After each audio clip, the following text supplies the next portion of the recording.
वो है नाम वाला वही तो बदनाम गंगा है। जल पिक्चर भी बन गया आपका। हाँ। एक जमाने में आप हाई प्रोफाइल लीडर हुआ करते थे, पावर के सेंटर थे। पावर का नहीं, समय का सेंटर था। बिहार के लोग मौगे हैं। लालू यादव कोई दूसरा पैदा होने वाला दिखाई नहीं दे रहा है। अहंकारी लगता है भगीना आपका। हाँ बिल्कुल बिल्कुल, इसमें कोई दो राय नहीं है। दिल्ली में भी बिहार निवास में हंगामा हुआ कि जदयू के छात्रों पर आपने गोली चला दी। हंगामा हुआ एक बार, सरकार का जितना मुख्यमंत्री का गाड़ी था सब गाड़ी को पूछ दिया सब छात्रों ने। और बिहार सरकार का जो भवन है उसमें झालर और लाखों रुपया का सब चकनाचूर हो गया। उपद्रव कर दिया। गुस्सा आता है तो काफी- आईएएस को ठोक देते हैं ऑफिस में घुस के। ना, गलत बात है। लालू जी के सत्ता में आने का फायदा मिला कि नुकसान हुआ साधु यादव को? नुकसान भी और फायदा भी, दोनों मान सकते हैं। हम जानना चाहते हैं कि अभी भी आप सक्रिय राजनीति में बहुत एक्टिव नहीं है, फिर भी आप चर्चा में बने रहते हैं। जब भी साधु यादव बोलते हैं लोग सुनते हैं, देखते हैं, क्या बात है? अच्छी बात है। राजनीति में तो हम बने हुए हैं, ऐसा नहीं है। चूँकि पॉलिटिकल आदमी कहीं भी चला जाए, खड़ा हो जाए तो लोग उसको समझते हैं कि ये राजनीतिक आदमी है। लेकिन एक जमाने में आप हाई प्रोफाइल लीडर हुआ करते वो थे, ठीक है, वो तो अच्छी पावर बात के है। सेंटर थे। वो पावर का सेंटर नहीं, समय का सेंटर था। पावर का नहीं, समय का सेंटर था। माना जाता था एक जमाने में कि हाँ हाँ, तो समय का सेंटर होता है, तो समय था, उसमें सेंटर था। अभी क्या देख रहे हैं बिहार की राजनीति को? अभी आपका भगना चुनाव मैदान में है, लड़ाई सीधे एनडीए से है। नहीं, ठीक है, अच्छी बात है। सब अपने अपने अधिकार की लड़ाई लड़ रहे हैं, तो सब लोग लड़ाई लड़ रहा है, उसमें भगना लोग भी लड़ रहा है। तेजस्वी से क्या उम्मीद करते हैं? सरकार बना पाएंगे इस बार? देखिए, हम पहले से भी बोलते आ रहे हैं कि अहंकार को थूकना चाहिए, और पेड़ में जो फल लगता है तो पेड़ झुक जाता है फल के भार से। तो उसी तरह से आदमी को जब जिम्मेदारी और जवाबदेही मिलती है तो आदमी झुक जाता है। तो हमारा तो राय रहेगा कि अहंकार को थूके और झुके। अहंकारी लगता है भगीना आपका। हाँ बिल्कुल बिल्कुल, इसमें कोई दो राय नहीं है, सही बात है। हम तो सुझाव के तौर पर यही बोलेंगे, माने मंगनी का सुझाव देंगे, बिना मांगे सुझाव देंगे कि बड़ा आदमी बनना है या बिहार के कुर्सी को पाना है तो झुकना चाहिए।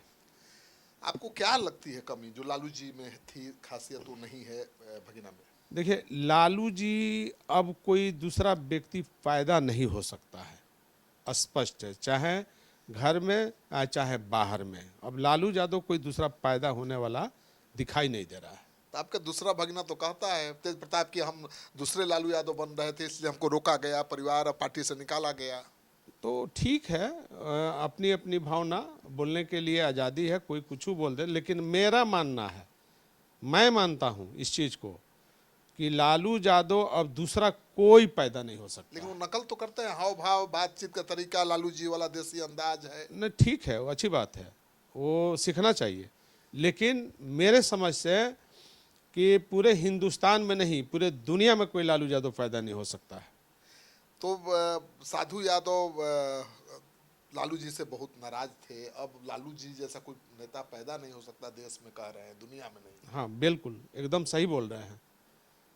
गांव का आदमी, गंवई अंदाज, बोलचाल, भाषा, जिसको आम आदमी को छू जाए, वे लालू प्रसाद में है। इस बार लगता है लालू जी के साथ खड़े नजर आएंगे साधु जी? इसका कोई गारंटी नहीं है। क्यों? नहीं, हम अपने से नहीं कुछ बोल सकते। पर वो बुलाएंगे तो जाएंगे? हाँ, कोई भी बुलाएगा तो मैं जा सकता हूँ। तो भाई लालू जी के राज में तो अहम रोल आप लोग अदा करते थे सरकार बनाने में। आप लोग नहीं कहिए, किसी एक व्यक्ति का बात बोलिए। आप लोगों में से हम नहीं है। नहीं, आप ही को मैं कह रहा हूँ कि आप लोगों में से बिल्कुल नहीं है, चूंकि परिवार में, घर में बहुत तरह के लोग होता है, बहुत तरह के लोग गलती काम करता है, दूसरे का माथा लोग ठेल देता है। इसलिए आप लोगों में मत बोलिए, आप लोगों में मत बोलिए। एक सुभाष की तरफ है गलत काम। नहीं, उसका हम चर्चा भी नहीं करते। तब कौन है आप? नहीं, उसका चर्चा भी नहीं करते, हम कभी चर्चा भी नहीं करते अपने से। तो उस समय कहा जाता था ना कि साधु कहने यादव दीजिए, उससे सरकार चलाते थे। नहीं, वो गलत बात है। हम कभी सरकार न चलाया है, ना हम उस सरकार के फेरा में भी नहीं कभी रहे। नाहक में हमारी बदनामी मिली, और हमने पार्टी का काम जरूर किया है, पार्टी को सिंचने का काम किया है, ये बात सही है। इसमें कोई दो राय नहीं है। लेकिन सरकार चलाने का मेरा कोई काम नहीं था। वो नाम भले लोग रखता था, बदनाम करता था, हमने उस चीज़ को प्रतिकार नहीं किया कभी। तो इसलिए लोग समझ रहे होंगे। नहीं तो आपको गुस्सा क्यों आता है? कभी गुस्सा आता है तो कभी आईएएस को ठोक देते हैं ऑफिस में घुस के। ना ना, गलत बात है बिल्कुल। मैं आज तक कभी किसी आईएएस अगर कह दे अपनी जुबान से कि हमसे किसी को बकझक हुआ हो या बातचीत इस तरह कड़ी शब्दों में हुआ हो, तो मैं राजनीति भी छोड़ दूंगा। एक आईएएस के दफ्तर में आप नहीं घुसे थे? नहीं नहीं, गलत बात है, याद करिए। एकदम गलत बात है, बिल्कुल गलत बात है। मेरा उस स्वभाव नहीं रहा है कभी भी। अब कहाँ से कौन क्या साजिश किया नहीं किया, वो तो ऊपर वाला देख रहा होगा। मैं कभी झूठ बोलता नहीं हूँ। दिल्ली में भी बिहार निवास में हंगामा हुआ कि जेएनयू के छात्रों पर आपने गोली चला दी। नहीं नहीं, ये बात सत्य है। ये जेएनयू कांड का और बिहार निवास में ये बात सत्य है कि मैंने कोई गोली वोली नहीं चलाया। मैं वहाँ उपलब्ध था, उपस्थित था। हमारी दो भाजी पढ़ती थी मेओ अजमेर शरीफ। मैं उसी दिन दोनों भाजी को लेकर के हम बिहार निवास गए थे। सुबह कौन दोनों भाजी थी? दो भाजी, एक हमारी हेमा और चंदा। हाँ। वो दोनों वहाँ मेव पढ़ती थी, मेव अजमेर शरीफ। तो वो दोनों को छोड़ने हम गए थे। तो संजोग से दिल्ली में चूँकि शताब्दी ट्रेन थी सुबह में दिल्ली से, तो उसको हम कैंट में जाकर पकड़ते थे। तो सुबह में था और रात में घटना हो गई बिहार निवास में। क्या घटना हुई? घटना चूँकि उस समय हम लोगों को जो समझ में आया, देवगौड़ा जी प्रधानमंत्री थे और गुजराल जी को प्रधानमंत्री बनाया जा रहा था। उसी कड़ी में सिवान में एक हत्या हुई, चंद्रशेखर जेएनयू के छात्र अध्यक्ष थे।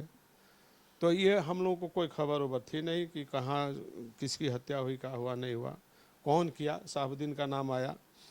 उसके चलते लोगों ने बिहार निवास में जेएनयू के छात्र ने चढ़ गया 3-4 हज़ार छात्र। 3-4 हजार छात्र? हाँ, 3-4 हज़ार छात्र। उसमें नेतृत्व कर रहे थे गोविंदाचार्य जी।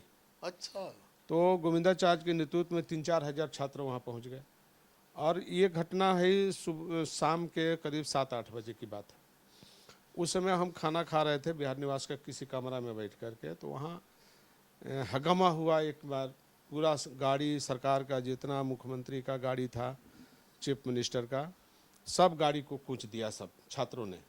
और बिहार सरकार का जो भवन है उसमें झालर और लाखों रुपया का झालर था, शीशा सा, सब चकनाचूर हो गया। उपद्रव कर दिया मैंने छात्रों के द्वारा। उसमें हमको किसी ने नीचे से जाकर खबर किया कि ऐसे ऐसे बिहार निवास में घटना हो गई नीचे में। तो हम लोग खाना वाना छोड़ कर के आए तो देखे कि बिल्कुल बात सही था। जितने सिपाही थे सब खूने खून लोहो लोहान हो गए थे। जमदार, दरोगा, सिपाही, सब का खून टपक रहा था।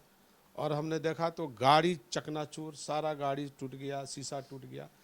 तो जो गाड़ी का जो दरवाज़ा का जो शीशा था उसे में अल्मुनिया हुआ करता था, अल्मुनिया पर शीशा रहता था। तो उसमें शीशा जो गिर गया था तो अल्मुनिया खाली था। तो वहाँ कोई गांव देहात तो था नहीं कि लाठी पहना रहेगा। हाँ। तो अल्मुनिया का रड मिला। हाँ। उस रड को हमने निकाला। अब पोर्टिको के अंदर अल्मुनिया से आदमी, हमारे दरवाजा पर कोई आ जाएगा। हाँ। तो स्वाभाविक है कि लोग प्रतिकार करेगा। बिल्कुल बिल्कुल। तो उसमें अल्मुनिया के रड से हमने पीटना शुरू किया। 2-4 लड़का को लगा, बस सब भगदड़ मचा, भागा सब। तो 4,000 लड़के थे, आप अल्मुनिया का रड से भगा दिए? हाँ, तो भागने लगा सब। तो वहाँ दमन हाउस है बगल में के बाउंड्री पर। हाँ। तो दमन हाउस का उस समय निर्माण हो रहा था, तो ईंटा पत्थर वहाँ ज़्यादा था। तो उस तरफ से जाके लड़का सब ईंटा पत्थर लगा सब चलाने। लेकिन बिहार निवास खाली हो गया। और उसके बाद रात भर ड्रामा चला। तो दिल्ली गोली भी चली? गोली तो सिपाही लोग चलाया था। वो जो लोग सिपाही ड्यूटी में थे देखे कि मोम भाग नहीं रहा है। कहा गया कि साधु जी ने चलवा ना ना, तो वही तो बात हम बोल रहे हैं। हमारे पास तो रड था, उसी से हाँ रड था। तो लोगों ने कहा कि बंदूक है।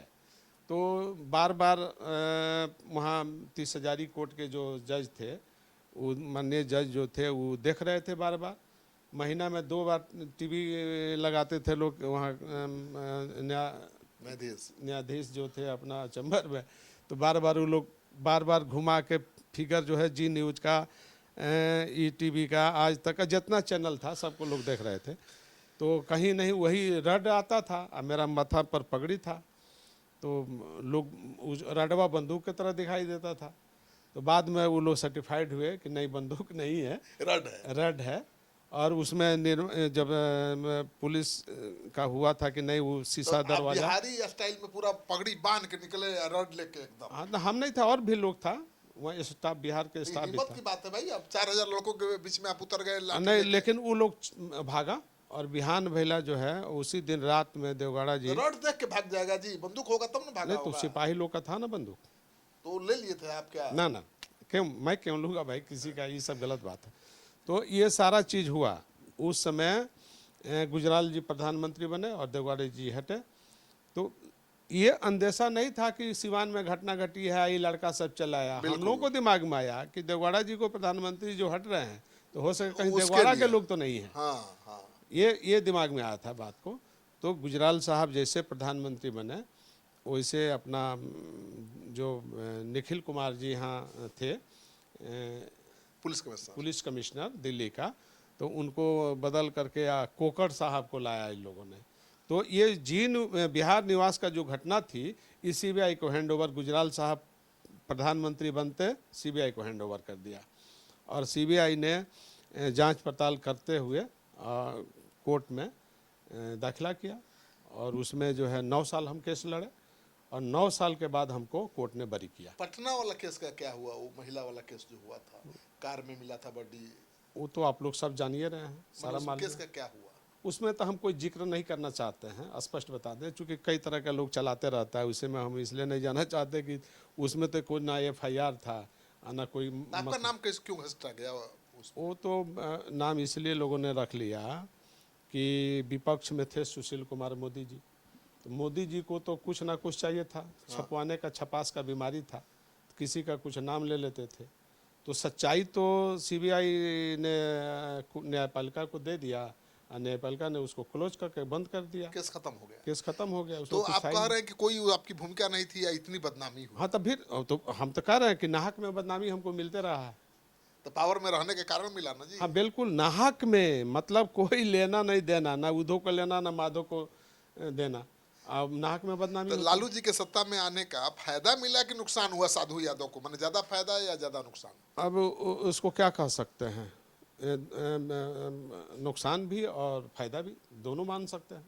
फायदा क्या हुआ, नुकसान क्या हुआ? फायदा हुआ कि इतना नाम हुआ राजनीति में ब्रेक तो मिला लालू जी को। हाँ बिल्कुल, फायदा हुआ कि नाम का शोहरत हुआ, हमारे नाम पर गंगाजल पिक्चर भी बना। हाँ, नाम मन बदनाम हुए तो क्या हुआ? नाम तो हुआ। जो है नाम वाला वही तो बदनाम है। गंगा जल पिक्चर भी बन गया आप पर। हाँ, जो है नाम वाला वही तो बदनाम है, ये अमिताभ बच्चन का है ना। ऐसे गंगा जल वाली कहानी तो सही है ना हाँ काफी हद तक? नहीं, गंगा जल तो मेरे नाम पर बना करके और मेरे नाम को घिसाटा गया। तो आपका रोल सही था अच्छा, वो। उसमें आप ले बताइए, उस समय तो हमारा बेटा का जन्म भी नहीं था। हाँ बिल्कुल। मेरा बेटा का जन्म 7 का है। नामो रख दिया साधु यादव। हाँ नहीं, सुंदर यादव। सुंदर यादव। हाँ। मेरा बेटा का जन्म हुआ है 7 में। अब पिक्चर कब बना आप सोच लीजिए, पिक्चर तो 99 का है। तो आप केस नहीं किए? नहीं, हमने तो केस भी किया था। केस तो किए थे। हाँ बिल्कुल। हमारा सपोर्टर किया था, देव केस किया था हाँ, तो क्या हाई कोर्ट हुआ? में। तो लालू जी ने उसको उठवा दिया था केस को। तो लालू जी का बात मान के लोग केस ने उठा लिया। अच्छा, जब दिल्ली की बात चल रही थी तो एक सवाल जहन में आ रहा है कि अभी बीजेपी ने आरोप लगाया है कि तेजस्वी यादव तेज प्रताप को दिल्ली में लड़की से छेड़खानी करते हुए पकड़ा गया था। ये क्या है मामला? मैं नहीं जानता हूँ ये सब चीज़। उन्हें तो होंगे, मैंने कभी सुना भी नहीं। तो अभी तो लगातार कभी नहीं। सम्राट चौधरी पर आरोप लगाया राबड़ी जी ने कि लड़की छेड़ता था, तो उधर से आया कि नहीं हमने कभी सुना ही नहीं, ना सुना, ना देखा, ना पढ़ा। दिल्ली के अखबारों में खबर छपी। गलत है, हमने नहीं देखा है, ना पढ़ा है, ना सुना है। इस तरह का भाषा हमने कभी ना सुना है, ना देखा है, ना पढ़ा है। तेज प्रताप तेजस्वी में किसको ज्यादा आप मानते हैं कि लालू के करीब है? देखिए, घर परिवार के बच्चे जो हैं सब जो है बच्चे हैं। हाँ बिल्कुल। और किसी को ना हम छोटा बोल सकते हैं, ना किसी को बड़ा बोल सकते हैं, ना किसी को ज्ञानी बोल सकते हैं, ना किसी को अज्ञानी बोल सकते हैं। सब एक समान है। तेज प्रताप ने तो पार्टी बना ली है, ठीक चुनौती है। तो तेजस्वी की बढ़ाएंगे। नहीं ठीक है, अच्छी बात है। अब कोई अधिकार की अपनी लड़ाई लड़ रहा है तो हर आदमी संघर्ष करता है, हर आदमी लड़ाई लड़ता है, हर आदमी मुकाम पर पहुंचना चाहता है। आपका अधिकार की लड़ाई लड़ रहा है, अन्याय हुआ है क्या तेज प्रताप के साथ? अब तो हमको तो यही समझ में आ रहा है ना, क्या हमको तो यही समझ में आ रहा है कि अपनी लड़ाई वो खुद लड़ रहा है। तो अन्याय हुई है, आप मानते हैं अन्याय हुआ है तेज प्रताप अब के साथ? अन्याय अन्याय की बात हम तो नहीं बोल सकते। बड़े बेटा के नाते उनके हाथ में कमान होनी चाहिए थी पार्टी की। अब होना चाहिए नहीं होना चाहिए ये तो पार्टी का दल का मामला आप भी है। मामा है भाई। नहीं ठीक है, पार्टी दल पार्टी अलग होता है, परिवार अलग होता है। पार्टी और परिवार को हम एक साथ नहीं जोड़ सकते। लेकिन तेजस्वी और तेज प्रताप में फर्क तो है। तेजस्वी गंभीर है, तेज प्रताप रोज स्टैंड बदलते रहते हैं, रोज रोज मोर्चा खोलते रहते हैं, रोज बैक होते रहते हैं। देखिए फिर भी हम कह रहे हैं कि अहंकार को थूकना चाहिए। हाँ, अहंकार में कमी हो सकती है। अहंकार को थूकना चाहिए और घर घर परिवार को बांध के चलने में फायदा है। बिल्कुल। एक साथ अगर 5 लकड़ी को एक साथ जोड़ेंगे तो नहीं टूटेगा, और एक एक लकड़ी को छटकाएंगे तो टूटते चला जाएगा। तो इसलिए समझना पड़ेगा, पार्टी के अगर वरिष्ठ कोई सदस्य हैं उनको इसमें इंटरफेयर करना चाहिए पारिवारिक मामला में, और जा कर के अपने सीनियरिटी का फ़ायदा दिखाना चाहिए। नहीं तो देखिए अब क्या हो रहा है कि तेज प्रताप को MIM अपने साथ ले रहा है, तेज प्रताप को दूसरे राजनीतिक दल अपने साथ लाने की कोशिश कर रहे हैं, तेज प्रताप तीसरा मोर्चा बना रहे हैं, उनको मदद मिल सकती है बीजेपी से या तेजस्वी के विरोधियों की तरफ से, तो चुनौती तो बन ही जाएंगे। तो सवाल है कि घर फूटे गंवार लूटे वाला कहानी होगी, इसको रोकना चाहिए। कैसे रुकेगा ये? रुकना चाहिए। अगर किसी व्यक्ति के कारण अगर परिवार टूट रहा है, उस व्यक्ति से पिंड छोड़ाना चाहिए। लेकिन आकाश यादव इसके पीछे हैं, हम उसमें नहीं जाना चाहते हैं, उसमें हम नहीं जाना चाहते, उस सब चीज में हम नहीं जाना चाहते। परिवार पार्टी से नहीं निकाला गया उसी वीडियो के चलते नहीं आकाश नहीं की बहन के नहीं साथ जो नहीं, वीडियो उस सब आया। फेरा में हम नहीं हैं, उस सब फेरा से हमको कोई लेना देना नहीं है, हम किसी का नाम नहीं लेंगे। लेकिन जो कोई व्यक्ति अगर बाहर से इंटरफेयर करके परिवार में झगड़ा लगा रहा है, परिवार को अलग अलग कर रहा है, ये गलत है। तेज प्रताप कह रहे हैं कि संजय यादव करा रहे हैं सब। मैं भी संजय यादव की भूमिका कैसे मैं भी और देखिए, जिनका बिहार में ना कोई घर है, ना द्वार है, ना खूटा है, ना पगा है, ना डोरी है, और उनकी हुकूमत परिवार से लेकर पार्टी तक चलेगी, तो बिहार के लोग मौगे हैं, बिहार के लोग कमजोर हैं। जो बाहर का व्यक्ति बिहार में आकर दखल देता है, ये कतई बिहार के लोगों को बर्दाश्त नहीं करना चाहिए। आपको नहीं लग रहा है कि नहीं, मैं ये सब चीज बर्दाश्त करने संजय वाला यादव नहीं। के कंट्रोल में पार्टी है? आपको नहीं लग रहा है? बिल्कुल हम ये सब चीज पसंद नहीं करते हैं। कंट्रोल में है नहीं? नहीं, हम तो बार बार बोल रहे हैं, आपको उदाहरण मैं दे देता हूं, सुन लीजिए। ये राष्ट्रपति APJ अब्दुल कलाम थे ना, तो APJ अब्दुल कलाम थे, और 2004 में सोनिया गांधी को प्रधानमंत्री बनाने के लिए पहल हुई थी, हम उसमें सदस्य थे, MP थे। तो APJ अब्दुल ने भारत का संविधान खोल करके कहा कि भारत का जो मूल निवासी होगा, जिसकी जन्म हुई होगी भारत में, वो भारत में, वही भारत का प्रधानमंत्री बनेगा। आप MP बन जाओ, चेयरमैन बन जाओ, सब ठीक है, प्रधानमंत्री के कुर्सी पर भारत में जो पैदा लिया हुआ वही व्यक्ति शपथ लेगा। मतलब सोनिया गांधी भारत में पैदा नहीं हुई थी, इसलिए PM नहीं बन पाई। PM नहीं बन पाई। ये APJ अब्दुल कलाम ने भारत का संविधान को रख दिया। उसके बाद सोनिया जी ने आंसू बहाया था, और उसके बाद हल्ला हुआ कि सोनिया गांधी को किसी ने धमकी दिया है कि प्रधानमंत्री बनिएगा तो परिवार को उड़ा दिया जाएगा।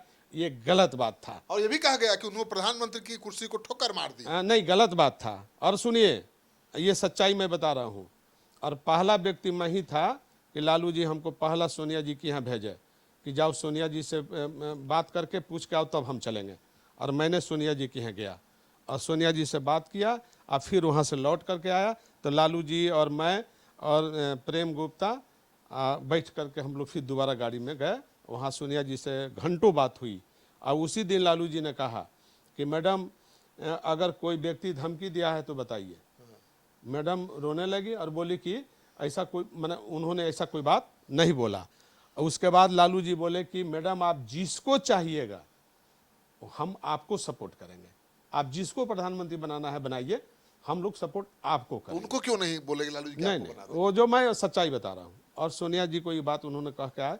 फिर पीछे से सोनिया गांधी ने बोली कि हम मनमोहन जी को हम आपके पास भेज रहे हैं। तो मनमोहन जी आए पीछे से, उसके पहले आर के धवन आ गए थे, और उसके बाद से सोनिया जी आई और वो क्लियर हो गया। तो बात ये थी, और उस समय सुषमा बहन और उमा भारती ने क्या बोला कि हम मुड़ी छिलवाएंगे, ये करेंगे, वो करेंगे, सोनिया जी बन जाएंगी। तो ये सब नाटकीय ड्रामा चला। ओ सच्चाई था कि अब्दुल कलाम ने कह दिया कि नहीं बन हाँ, सकती। नहीं बन सकती हैं। तो ये बात थी। क्या लगता है कि राहुल गांधी देश के पीएम बन पाएंगे? इसमें अभी हम कुछ भी नहीं कर सकते हैं। कौन बनेंगे, कौन नहीं बनेंगे, किनका भाग है, किनका भाग नहीं है, किनका भाग 12 बजे रात में जग जाएगा, ये हम नहीं कर सकते। मतलब देखने से हम कोई भविष्यवक्ता नहीं है, लक्षण दिखाई देता है नहीं ना? कोई भविष्यवक्ता नहीं है कि हम इसको बोल दें।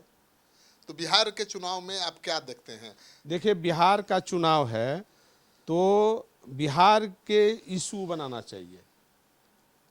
गरीब है, मजदूर है, किसान है, बेरोजगार है, नौजवान है, यहाँ बिहार में जो समस्या है, बिहार की बात होनी चाहिए। अभी तो यात्रा कर रहे हैं, वोट अधिकार यात्रा कर रहे ठीक हैं है, राहुल वोट तेजस्वी। का जो अधिकार है ये बिल्कुल सही है, इसको करना चाहिए।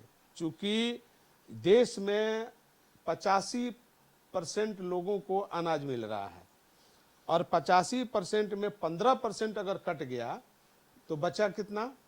70%। तो 70% और 15% जोड़ लीजिए, 15% देश में बहुत हुआ, मैंने 15 करोड़, हाँ 15 करोड़ जनता का नाम कट जाएगा। इससे किसी को राशन नहीं मिलेगा, किसी को राशन कार्ड छीन जाएगा, किसी को नागरिकता छीन जाएगा, किसी को रोजगार नहीं मिलेगा, बहुत बेरोजगार हो जाएंगे, शिक्षा नहीं मिलेगा, स्वास्थ्य नहीं मिलेगा, भोजन नहीं मिलेगा, कपड़ा नहीं मिलेगा, मकान नहीं मिलेगा। तो कितना नुकसान है देश का। तो ये कोई पार्टिकुलर पार्टी का लड़ाई नहीं है, ये देश का लड़ाई है। वोटर का लड़ाई मतलब देश का लड़ाई। राहुल गांधी की इस यात्रा से कोई फायदा होगा, पॉलिटिकल फायदा होगा? ये आम आदमी का लड़ाई है, ये राहुल गांधी का लड़ाई नहीं है, ये साधु यादव का लड़ाई नहीं है, ये लालू यादव का लड़ाई नहीं है, ये तेजस्वी का लड़ाई नहीं है। लेकिन तो राहुल है तो ये रोड लड़ाई जो है देश का है। ये प्रधानमंत्री का लड़ाई नहीं है, ये मुख्यमंत्री नीतीश कुमार का लड़ाई नहीं है, ये देश का लड़ाई है, देश का चुनौती है। तो चुनाव बिहार का है, बात हो रही है मोदी की, बात हो रही है राहुल गांधी को पीएम बनाने की। तेजस्वी यादव करेंगे राहुल जी को पीएम बनाएंगे, राहुल उनको तेजस्वी को सीएम बनाने के लिए कह ही नहीं रहे। सवाल उसका नहीं है, सवाल है कि इसी समय बिहार का चुनाव है, इसी समय पहले बिहार से ही वोटर लिस्ट काटने का शुरू हुआ है, इसलिए वोटर का सवाल बन रहा है। तो देश का वोटर का सवाल होगा तो देश का सवाल हो जाएगा। तो अभी चुनाव हमारा बिहार का है और बिहार से नाम कटा है, तो स्वाभाविक है कि वोटर की बात उठेगी। लेकिन पीएम बनाने की राहुल की बात अभी उठा रहे थे, अभी क्या मतलब अभी है? उसका कोई मतलब नहीं है, अभी तो बिहार का मामला है। तो अभी बिहार का इशू है ना, बिहार का नौजवान है, किसान है, बेरोजगार है, ये सब चीज देखना चाहिए। आपको तो अनुभव है साधु जी, मुझे जहाँ तक याद है कि लालू जी से ज़्यादा फील्ड में आप लोग एक्टिव रहते थे, आप रहते थे। कांग्रेस पार्टी कितना जोर लगा रही है? पहली बार राहुल गांधी इतना बिहार पर समय दे रहे हैं, कांग्रेस पार्टी के मन में क्या है? कांग्रेस पार्टी कहीं लालू जी के बैसाखी को छोड़ने की तैयारी तो नहीं कर रही? देखिए, हम इस पर इसलिए बात नहीं करेंगे कि राहुल गांधी अभी असेंबली के चुनाव में बिहार में घूम रहे हैं, और आरजेडी को माइनस अगर कांग्रेस कर देती है तो कांग्रेस भी कुछ जीरो पर चली जाएगी। साफ साफ बात है, ये कोई मक्खनबाजी वाली बात लोग करते होंगे, मुझे मक्खनबाजी कभी किसी का ना किया है, ना करेंगे, आगे भी नहीं। तो आरजेडी माइनस के बाद कांग्रेस जीरो है। कांग्रेस माइनस के बाद आरजेडी नहीं, आरजेडी जीरो नहीं है। आप आरजेडी का वोट का प्रतिशत देख लीजिए, चूंकि आरजेडी मजबूत पार्टी है, बिहार का सबसे मजबूत पार्टी है। कांग्रेस को छोड़कर अकेले लड़ सकती है आरजेडी और सरकार बना लेगी? तो आप पहले बताइए कि आरजेडी से कांग्रेस का अजूद है बिहार में कि कांग्रेस से अजूद है बिहार राजनीति? अभी तो राहुल यही संकेत दे रहे हैं कि नहीं भाई, कांग्रेस के साथ आरजेडी है, आरजेडी के साथ कांग्रेस नहीं है। वो अपनी ताकत दिखा रहे हैं, आप नहीं देख रहे हैं? अब हम उस बहस में नहीं जाना चाहते हैं कि कौन किसके साथ है, नहीं मनसा है। क्या अभी तो गठबंधन करके वो लोग चल रहा है। मनसा क्या है कांग्रेस का?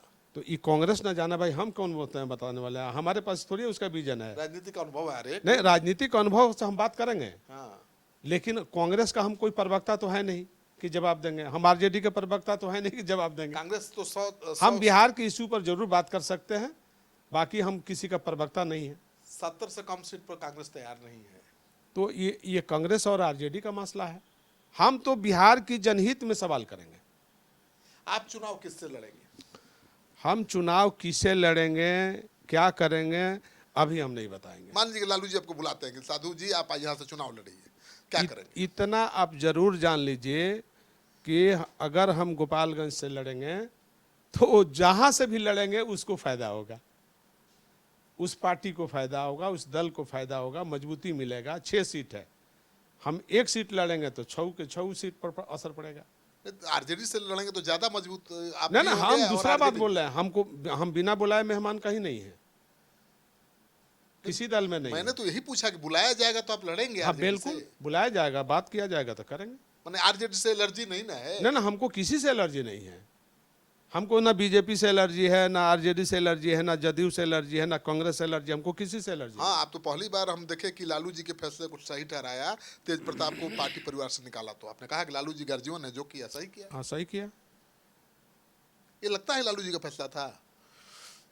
अब तो लालू जी कहाँ इसको खंडन किए कि हमारा फैसला नहीं है। लालू जी अगर खंडन करते तब ना हम लोग समझते कि हाँ इन्होंने फैसला नहीं दिया इसलिए खंडन किया। तो कहाँ उन्होंने खंडन किया? तेजस्वी यादव का ये फैसला था। नहीं नहीं, वो जिनका भी हो, लेकिन लालू जी तो खंडन नहीं ना किया। कोई ऐसा तो नहीं है कि लालू जी नहीं जान रहे हैं। लालू जी कितनी बड़ी ताकत है आज की तारीख में भी, मतलब जब तक जिंदा है तब तक आरजेडी के लिए कितनी बड़ी ताकत है। लालू जी मैंने अभूतपूर्व आदमी है। हम पहले भी कहा कि लालू जी अब कोई दूसरा लालू जी नहीं बन सकता है, चाहे कुछ भी हो जाए।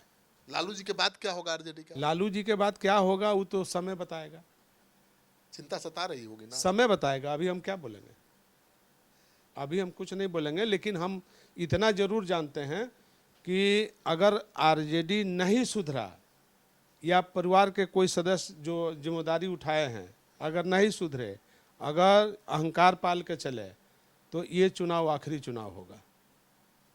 आप मैं बोल रहा हूँ, ये चुनाव आखिरी चुनाव होगा। प्रशांत किशोर की भूमिका कैसे देखते हैं साधु जी? प्रशांत किशोर के भूमिका में हमको डाउट है, चूंकि प्रशांत किशोर व्यवसायिक आदमी है, वो लोकतंत्र के हिस्सा नहीं है। वो अपना बिजनेस करते हैं, हर पार्टियों का प्रचार करते हैं, पैसा कमाते हैं, और व्यवसायीकरण है उनका, राजनीतिक व्यवसायीकरण। अभी तो पार्टी बना के मैदान में है, वो सबसे पार्टी ज्यादा मेहनत नहीं वही कर नहीं, रहे हैं। जनता उनको लाइक नहीं करती है। अरे कितनी भीड़ जुट रही है। भीड़ नहीं, वो तो 300 रुपया दे करके बुलाते हैं भीड़। वो तो सब दल बुलाते हैं। ना ना, 300 रुपया महिलाओं को देते हैं, बुलाते हैं। महिलाओं से पूछेगा तो पता चलेगा कि किस काम से आई हो, तो पता नहीं। वो तो सबके सभाओं में। हाँ ना ना, वो पैसा देखिए, ये पैसा का भीड़ है। वो पैसा दे करके भीड़ मंगवाते हैं, मालूम है। वो मैंने सब जान गया है बिहार का आदमी। आप लोग प्रशांत किशोर पर सवाल उठाते हैं कि पैसा कहाँ से आ रहा है। आप आरजेडी को, जेडीयू को, बाकी दलों को पैसा कहाँ से आ रहा है? बाकी दल तो अपना हिसाब किताब देता है। बाकी दल का तो इनकम टैक्स में पूरा खाता है, खतियान है, खेसरा है, सब उनका तो ना अभी कहीं खाता है, ना खेसरा है, ना खतियान है। नहीं नहीं, उनका भी खाता नहीं है, नहीं नहीं, कहीं नहीं है, खतियान है। कहीं नहीं है खाता खतियान। बताइए कौन पार्टी होगा कि 21,000 रुपया उम्मीदवारी घोषित करके 26 करोड़ रुपया इकट्ठा कर लिया? बिहार गरीब प्रदेश है। तो सोचिए कितने। नहीं, गरीब प्रदेश है। वो कह रहे हैं कि हम गरीबी मिटाने आए हैं, अब पहले ही गरीब से पैसा वसूल कर रख लिए पार्टी में। ये क्या मतलब है भाई? आप अगर लोकतंत्र बहाल करना चाहते हैं तो उसी से करिए ना, निःशुल्क उम्मीदवार बनाइए। अगर आपके पास पैसा है, ताकतवर है, आप बोलते हैं कि हम पैसा खर्च करते हैं, हमारे पास बहुत पैसा है, तो फिर आप वसूल क्यों रहे हैं भाई पैसा? तो कोई प्रभाव नहीं छोड़ेंगे। नहीं नहीं, वो उनका कोई प्रभाव नहीं रहेगा। पप्पू यादव के बारे में क्या राय है साधु यादव की? पप्पू यादव, पहले भी हमने कहा कि तेजस्वी के घोषणा से पप्पू यादव चुनाव जीते पूर्णिया में।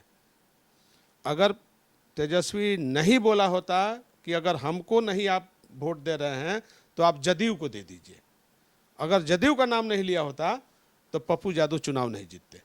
पप्पू यादव को लेना चाहिए महागठबंधन? ये लेना चाहिए, नहीं लेना चाहिए, ये गठबंधन और जो भी पार्टियां हैं उसका अपना है, हमको कुछ उसमें नहीं करना है। वो फायदेमंद रहेंगे कि नुकसान? अब वो क्या रहेंगे नहीं रहेंगे वो तो समय बताएगा। वो चुनौती बन सकते हैं तेजस्वी के लिए? कभी नहीं। तब क्यों डरते हैं तेजस्वी उनसे? अब वो जाने आप होते अरे तेजस्वी जब क्या पप्पू करते? यादव को कौन नहीं जानता है भाई कि पप्पू यादव क्या है? क्या है? वही तो हम जाने क्या है पप्पू यादव। अब बहुत मेहनती हैं, ओ बहुत मेहनत करते हैं, अरे इतना भारी देह है फिर भी ढोंगी घूमते रहते। ढोंगी है ना, ढोंगी, वो ढोंगी है। वो खाने में आंसू बहाता है, सुरमा लगा के चलता है आंख में, सुरमा होता है ना, सुरमा जो है पोत लेता है रुमाल में, आंसू गिराने लगता है, वही काम नाटक है। नाटक करता है। तो नाटक तो ऐसा किया कि जीत गया निर्दलीय चुनाव, कितना बार वो आदमी। तो हो गया ना भाई, एक बार जीत गया हो गया। एक ही बार जीते हैं तो वो। फिर? निर्दलीय कई बार चुनाव कभी भी जीते नहीं, हैं। कभी भी नहीं, 4 बार जीते कभी नहीं, गलत बात है। वो तो झूठ बोलता है कि 9,000 बीघा है। वो कहाँ उसके बाप इतना दादा के पैसा खानदान बांटते हैं, कहाँ से? कहाँ उसका खानदान में कहीं 9,000 बीघा का जमीन है भाई? कहाँ से इतना पैसा ये बांटते हैं? झूठा है, लबरा है, उसकी बात को मत मान। जहां जाते हैं बोरा खोल देते हैं। कुछ नहीं, वो सब दिखावटी है। गड्डी निकालता है एगो, उसमें से नोच के दे देता है, फिर छीन के रख लेता है। क्या कर रहे हैं आप? एकदम बोल रहे हैं, पॉकेट में डालता है, पॉकेट से निकाल के रख लेता है। वो तो बोलते हैं उनकी बहन सब विदेश में अरे है, कुछ कॉलेज नहीं है, भाई, ये सब है, वो फर्जरी है। इतना सब फर्जरी बात बोलता है, सब फर्जरी बात। सब फर्जरी बात। और बिहार में अब देख रहे हैं कि राजनीति शिफ्ट कर रही है युवाओं की तरफ। लालू जी बुजुर्ग हो गए, रामविलास जी रहे नहीं, नीतीश कुमार भी बुजुर्ग हो गए। अब ये कौन कौन युवा देख रहा है जिसके हाथ में बिहार का भविष्य सुरक्षित आपको दिखता है? हम किसी के बारे में कुछ नहीं बोलेंगे। कोई युवा नहीं दिख रहा है जो ना ना, कोई उसके लायक नहीं है जुआ, कोई टैलेंट नहीं है किसी में, टैलेंट का कोई सुगवाहट नहीं है, हम देख रहे हैं। नहीं, अभी तो प्रशांत किशोर हैं, तेजस्वी नहीं हैं, है प्रशांत चिराग किशोर। हैं। प्रशांत किशोर तो हम पहले ही कहा कि वो व्यवसायीकरण कर रहे हैं। चिराग चिराग के भी बारे में हम कुछ नहीं बोल सकते। क्यों? ना, जोगे नहीं है? ना ना, कोई जोग नहीं है बिहार में, कोई किसी के पास योग्यता नहीं है। मुख्यमंत्री बनने लायक तेजस्वी नहीं नहीं है योग्यता। तो मुख्यमंत्री बनने लायक योग्य नहीं है तेजस्वी। मुख्यमंत्री कैसे बनता है? चाहे कोई भी पार्टी दावा करती है, तो जिसका पार्टी संख्या बल पर न बनेगी, अगर जीत के आएगा एमएलए तब न मुख्यमंत्री बनेगा। मैं योग्यता पूछ रहा हूं। मैं पूछ रहा हूं, मुख्यमंत्री बनाने की आप बात बोला, मुख्यमंत्री कैसे बनेगा? जब विधानसभा में विधायक जीत के आएगा, 243 में 122 जिसके पास होगा वो न मुख्यमंत्री बनेगा। ये आता हुआ दिखाई नहीं दे कि रहा कह देगा पार्टी वाला बन जाएगा मुख्यमंत्री। है। ये आता हुआ दिखाई जिसका नहीं दे कोई एमएलए नहीं रहेगा वो मुख्यमंत्री बन जाएगा। कहां से ये आप सोचे? बहुत आदमी पोस्टर छपवा देता है, बोर्ड लिखवा देता है कि मैं अगला मुख्यमंत्री बन जाएगा। रहा। तेजस्वी तो दावा कर रहे हैं। नहीं नहीं, तेजस्वी की बात छोड़िए ना, हम जनरल बात बोल रहे हैं। तेजस्वी ये बहुत चिराग आदमी, एगो आई थी पुष्पम प्रिया, वो बोर्ड लिखवा दी कि पुष्पम प्रिया अगला मुख्यमंत्री, बन गई मुख्यमंत्री। ये सब देखिए, संविधान की जो बात करता है उसमें संवैधानिक जो व्यवस्था है संविधान में, उसके अनुरूप ना कोई मुख्यमंत्री बनेगा। पार्टियां है, लड़ेगी, 241 पर कोई लड़ेगा और उसमें 122 जीत के आएगा तब ना मुख्यमंत्री बनेगा। इतना नहीं आ रहा महागठबंधन किसी को नहीं आ रहा है, वो त्रिशंकु विधानसभा, किसी को नहीं आ रहा है, त्रिशंकु विधानसभा, किसी को नहीं आ रहा है, त्रिशंकु हो जाएगा इसका। किसी को नहीं आ रहा है। अच्छा ये बताइए, जब किसी को नहीं आ रहा है तो त्रिशंकु न होगा बिहार में? दोबारा भी चुनाव हो सकता है बिहार में। में। नीतीश कुमार बुजुर्ग हो गए हैं और उनके सेहत को लेकर सवाल उठाते रहते हैं प्रशांत किशोर, तेजस्वी। आप क्या सोचते हैं? मैं क्या सोचूंगा, जब ये लोग सवाल उठाते हैं बिहार पर, तो बिहार का इशू तो ये लोग बताते नहीं हैं जनता को कि बिहार में क्या गड़बड़ी है। तो बिहार के गड़बड़ी को ये लोग नहीं गिना करके ही नरेंद्र मोदी का नाम लेते, ये लोग देश का प्रधानमंत्री का नाम लेते। देश का प्रधानमंत्री उस समय नाम लीजिए जब देश का चुनाव हो। बिहार का चुनाव है, बिहार की इशू है, बिहार का मुद्दा है, बिहार के मुद्दा पर बात करिए। अगर मुख्यमंत्री हमारे डिफेंड हैं तो उनके बारे में बोलिए कि मुख्यमंत्री जी से राज्य नहीं चल रहा है, राज्य कोई दूसरा चला रहा है, ये आप बोल सकते हैं। अगर मुख्यमंत्री को लगेगा कि हमारे बारे में इस तरह के बिहार की जनता का सोच है, तो हम जनता के बीच जाके बोलेंगे नहीं हम ठीक है। अगर मुख्यमंत्री बोलते हैं कि हम ठीक हैं तो मानना चाहिए कि ठीक है, और मुख्यमंत्री बोलते हैं कि हम ठीक नहीं है तो समझिए कि भाई ठीक नहीं है। तो उसमें जो है आप तुलनात्मक करिए, आप किसके साथ तुलना करना चाहते हैं। आप तेजस्वी के साथ तुलना करते हैं तो तुलना उसके साथ करिए, अगर कोई दूसरा व्यक्ति है उसके साथ तुलना करिए। ये बिहार की जनता को तय करना है। बिल्कुल नहीं। आप ये बताइए कि नीतीश के कामकाज को कैसे देखते हैं? ईमानदारी से बोलिए। ईमानदारी से बोलिए, नीतीश कुमार ने काम किया है कि नहीं किया है? हाँ तो वही तो पूछ रहा हूँ आपसे। नीतीश कुमार ने काम किया है कि नहीं किया है? बिल्कुल काम तो किया है। बिल्कुल। चाहे वो कोई बोलता है कि नकल किया, चाहे किया। नकल क्या होता है? जो 20 साल से शासन चला रहा है वो नकलें कर रहा है क्या? उनका कौन सा काम आप अच्छा है? अपनी गड़बड़ी को क्यों उसमें ठल रहे हैं? बिल्कुल आप अपनी सुधार करिए ना भाई, आप बोलिए ना, आप डटिए ना कि मैं बिहार की नौजवानों के साथ ही काम करूंगा, अपना विजन बिहार के बहने जो है उसके साथ मैं ये काम करूंगा, मैं उसको फायदा पहुंचाऊंगा, मैं नौजवानों को फायदा पहुंचाऊंगा, हम किसानों को फायदा पहुंचाऊंगा, मजदूरों को फायदा पहुंचाऊंगा, हम बिहार के हित में काम करूंगा, हम बिहार के जनहित में काम करूंगा। 2,500 रुपए हर महिला को देने का ऐलान कर दिए हैं, नहीं, उनको लगता है इसी में जीत जाएगा आप चुनाव। ठीक है, आपने 400 बहुत पहले से पेंशन मिलता था, उसको 1100 उन्होंने किया, हाँ किया ना 1100? किया। तो जब 1100 कर दिया तो आप कहिए कि हमको आप दीजिए, हम 1500 करेंगे, कहां से पैसा हम देंगे? फिर 400 बढ़ाएंगे। कहां से पैसा देंगे? नहीं मतलब अब ये कहाँ से 400 बढ़ गया? नहीं 2,500 400 कहाँ से बढ़ गया? 2,500 400 कहाँ से बढ़ गया? हाँ ठीक है 400 बढ़ाना, 400 आप 1100। 400 के बदले 1100 किया ना भाई, कहाँ से बढ़ गया? आप ही बताइए कितना बढ़ा? लेकिन सभी 6 करोड़ महिलाओं को 2,500 रुपया देना बहुत महंगा पड़ेगा, आधा बजट चला जाएगा। 700 रुपया बढ़ा कि नहीं बढ़ा? हाँ, 700 रुपया बढ़ा कि नहीं बढ़ा? बड़ा तो कहाँ से बढ़ गया? ये कौन प्रोविजन बनाया, कौन योजना का आकार बनाया? मतलब आपका कहने का मतलब कि तेजस्वी आरोप न लगाए नीतीश पर, उन्होंने बहुत काम किया है, अपना बताएं क्या करने वाले हैं। हाँ। वो अलग कैसे करेंगे? हाँ ये हाँ, अपना बताएं और उसका क्या दे ब्लू प्रिंट दे कि हम ऐसे करेंगे। चलिए, तो आप सुन रहे थे साधु यादव जी को, जिन्होंने हर सवाल का बड़े बेबाकी के साथ जवाब दिया। आप ये नहीं कह सकते हैं कि हमने कोई सवाल छोड़ा है, और आप ये भी नहीं कह सकते हैं कि किसी सवाल से साधु यादव बचते नजर आए हैं। यही है खासियत साधु यादव की। इसी बेबाकी के कारण बिहार के लोग आज भी इनको याद करते हैं।